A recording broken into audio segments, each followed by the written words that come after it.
Hi, I'm Nancy. Welcome to my channel, Running with Scissors. It's day 11 of Vlogmas.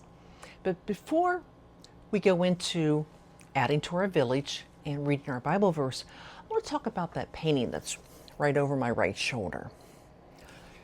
As many of you know, I like to paint, and I've been painting in acrylic since 2019. I retired from nursing in 2019, and my mother had been teaching my daughter's kids to paint. They're homeschooled. And they had been going to her house for a couple of years. I never painted before. So when I retired, I thought, I'd like to give it a try. Well, she helped me probably for several months. She taught me what she knew.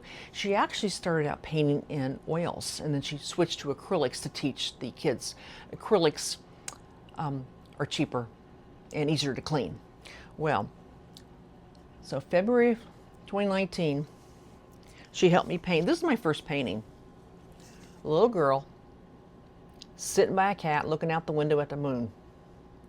First thing I ever painted. Well, so for several months she helped me paint and taught me all the techniques and how to go about it. Well, after a few months I decided I wanted to check out YouTube and see who was there to help. And I came across Cinnamon Cooney, the Art Sherpa. I don't know if you've ever heard of her. Wonderful painter. Well, I think I've mentioned before that I record my videos the day before. So this is for Vlogmas 11, but I'm recording this the evening of the 10th. Last year on December 10th, Cinnamon Cooney, the Art Sherpa, passed away of a sudden heart attack, and I think she was only 53. So today, to honor her memory, I painted that painting. That was one of her tutorials from December of 2023, I believe. So, and I will put a picture at the end of this video so you can get a little closer look at it. So I painted that for her. I am a member of a Facebook group, and people have been commenting, putting out pictures they painted and talking about her. She was a real inspiration. If you ever interested in learning to paint, I would go to the Art Sherpa. She is the one that says, you can do it. You can do it. And she's wonderful. She does it step by step by step. And if I can do it, you can do it. Okay. So let's go ahead and look at our little village and see what's next. Number 11.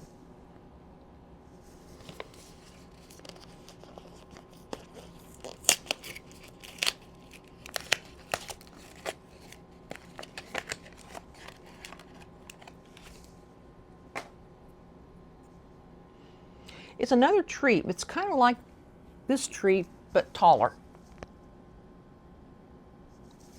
Okay, let's put it in. And that should be number 11. Going to be right in front of this house.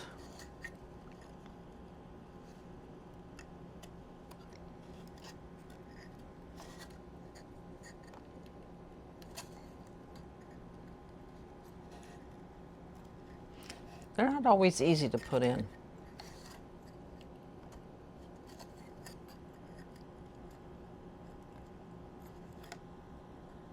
This one seems to be extra hard. And if I can't get it in, I'll work on it later. Maybe I'll have to lean it, let you see it, and then I'll fix it before I take the picture. Yeah, it's not wanting to go in. I'll work on it a little bit later. There you go. All right. Let's see what our verse is. I believe we're finally in the New Testament. I think it was really important that we read all those Old Testament verses because it was the prophecy leading up to the birth of Jesus. So let's go ahead and see what today brings. This comes from Matthew 1:18 and 20. Now the birth of Jesus Christ took place in this way. When his mother Mary had been betrothed to Joseph, before they came together, she was found to be with child from the Holy Spirit. And her husband Joseph, being a just man and unwilling to put her to shame, resolved to divorce her quietly.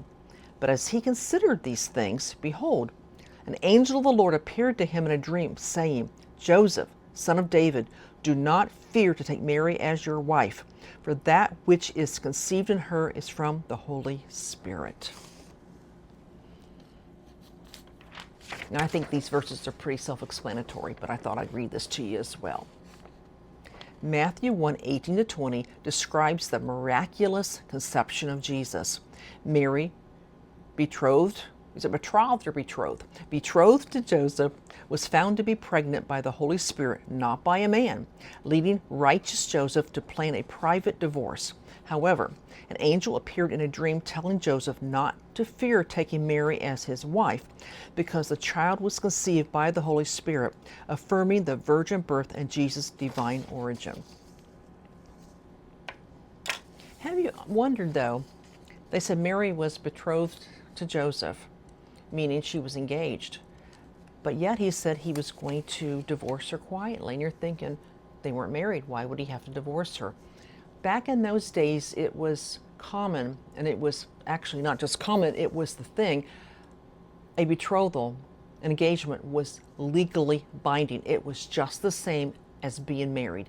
They hadn't come together as man and wife, but when you were betrothed to a man, you were legally his wife, even though you hadn't consummated the marriage.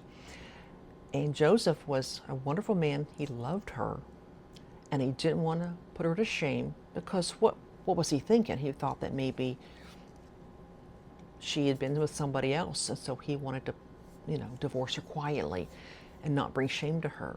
But that's when the angel said, fear not. Go ahead and marry her. Take her as your wife, because what she is carrying is not of man, it's of the Holy Spirit.